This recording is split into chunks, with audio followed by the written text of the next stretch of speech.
Hello বন্ধুরা, তো এসে গেছি আজকে আমরা একটা নতুন ভিডিও নিয়ে। তো আজকের ভিডিওটা হতে চলেছে পুরোপুরি অন্যরকম, কারণ আজকে আমরা এসে গেছি একটা ভিডিও শ্যুট করতে। আর আজকের শ্যুটটা হচ্ছে আগমনী শ্যুট। হ্যাঁ জানি মহালয়া পেরিয়ে গেছে, তো আমাদের শ্যুটটা করতে একটু লেট হয়ে গেছে। আর অ্যাকচুয়ালি আমাদের কোনো প্রি প্ল্যান ছিল না যে আমরা এই শ্যুটটা করব, তো এটা হঠাৎই ঠিক হয়েছে। তো তাই জন্য ভাবলাম হঠাৎ যখন ঠিক হয়েছে আর ঠিক যখন হয়ে গেছে তো করেই দিই। তো আজকে আমরা এখন দাঁড়িয়ে আছি একটা দিদিদের বাড়িতে, যেই দিদিটা মোনামকে মেকআপ করিয়ে দেবে। তো মোনাম তো আজকে কাশফুলের ভেতর থেকে বেরোতে চলেছে, আর চোখে আজকে যে ওর অবস্থা কি হবে আমি জানি না, কেউই জানি না। ও বলেছে নাকি ও ভালো করে সাজিয়ে দেবে। হ্যাঁ, আমার তো ঠিক জানাই না, বাকিটা ইতিহাস। তো যাই হোক, চলো মোনামকে কিরকম মহিষাসুর মর্দিনী রূপে লাগে দেখাই যাক। তবে একটা কথা, তুই মহিষাসুর বধ করতে গিয়ে যেন না আমাকে বধ করে। না, তুই তো আমার তোকে বধ করে দিলে হয় বল। হ্যাঁ সে ঠিক আছে, যাই হোক। তো চলো একবারে মোনামকে পুরো মেকআপে কিরকম দেখতে লাগে সেটা দেখে আবার ভিডিওটা কন্টিনিউ করছি।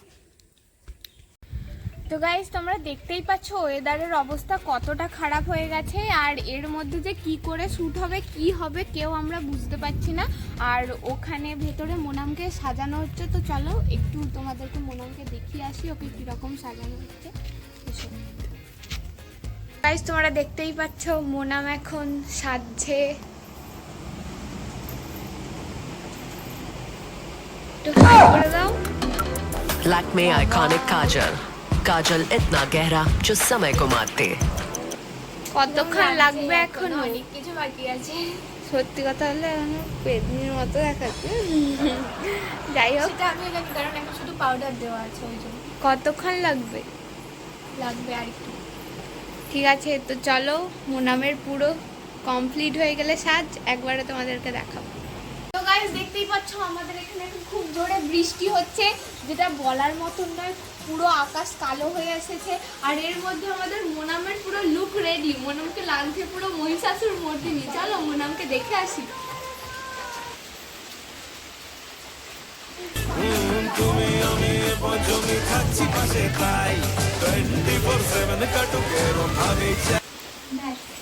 দেখতেই পাচ্ছ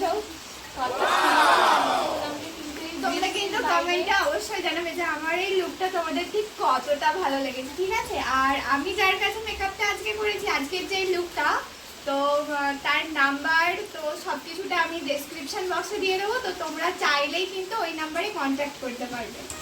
তো আর আমরা তো বুঝতে পারছি না যে এর মধ্যে কি করে সবটা ঠিক করব, কারণ বাইরে ভীষণ বৃষ্টি হচ্ছে। আমার এই এত সাজের মাঝে আমাকে বেরোতে হবে এইভাবে। এখন বাজে 4:40, মনে হচ্ছে যেন 7টা বেজে গেছে। এইভাবে কিছু করার নেই।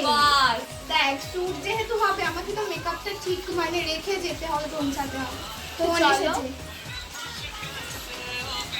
তো চলো যাই হোক, শেষ পর্যন্ত কি হয়, যদি না হয় তো বাড়ি চলে যেতে হবে, আর যদি হয় তো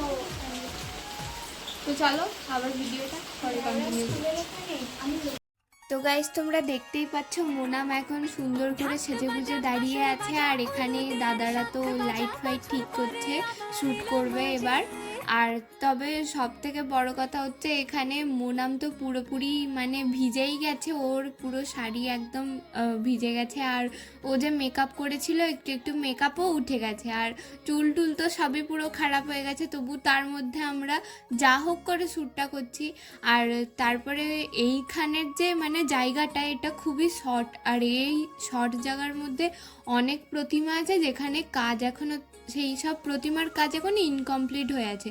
তো এখানে তো যারা কাজ করে তারা তো প্রথমে আমাদেরকে ঢুকতে দিচ্ছিল না। আমরা অনেক করে রিকোয়েস্ট করতে ওরা তারপরে বললো যে হ্যাঁ ঠিক আছে, তবে একটুখানি সময়, এই একটুখানি সময়ের মধ্যে আমরা যা করেছি ব্যাস সেটুকুই। আর তো এর থেকে বেশি কিছু করতে পারিনি, কারণ আমাদের প্ল্যান ছিল যে আমরা আউটডোর শ্যুট করব, কিন্তু এত বৃষ্টির মধ্যে যে কি করে শ্যুট করব কেউ ভেবে পাচ্ছিলাম না। তারপরে শুধুমাত্র এই যেখানে ঠাকুর তৈরি হয় শুধু এখানেই কিছু ভালো ছবি তুলে আমরা চলে এসেছি। আর আমারও খুবই ইচ্ছা ছিল যে মোনামের সাথে 2-3টে সুন্দর সুন্দর ছবি তোলার, কিন্তু সেইটার তো আর উপায় নেই। প্রথম কথা হলো আমাদের হাতে খুব বেশি সময় ছিল না, বাড়ি থেকে বারবার ফোন করছিল, আর সন্ধে হয়ে গেছিলো, বৃষ্টি হচ্ছিল, সব কিছু মিলে একটা কি বলবো, একটা খারাপ সিচুয়েশান হয়ে গেছিলো। তো সেই জন্য আমিও আর মানে বলিনি কাউকে যে আমার ছবি তুলে দেওয়ার কথা। আমরা জানি যে আমাদের এই আগমনী শ্যুটের ভিডিওটা অনেকটা লেট হয়ে গেছে তোমাদের কাছে দিতে, তো সেই জন্য আমরা তোমাদের কাছে সরি চেয়ে নিচ্ছি। তো যাই হোক, সবার পুজো অনেক অনেক ভালো কাটুক, আর শারদীয়ার প্রীতি ও শুভেচ্ছা সবাইকে জানাই। আর আমাদের চ্যানেলে আমরা পুজোতে কি করলাম কি না করলাম সবটাই আপডেট তোমাদেরকে দিতে থাকবো, তোমরা চিন্তা করো না। আর সেই জন্য আমাদের চ্যানেলটাকে তোমাদের সাবস্ক্রাইব করে আমাদের পাশে থাকতে হবে। তো যাই হোক, সবাই খুব ভালো থাকে, খুব আনন্দ করো পুজোতে। টাটা।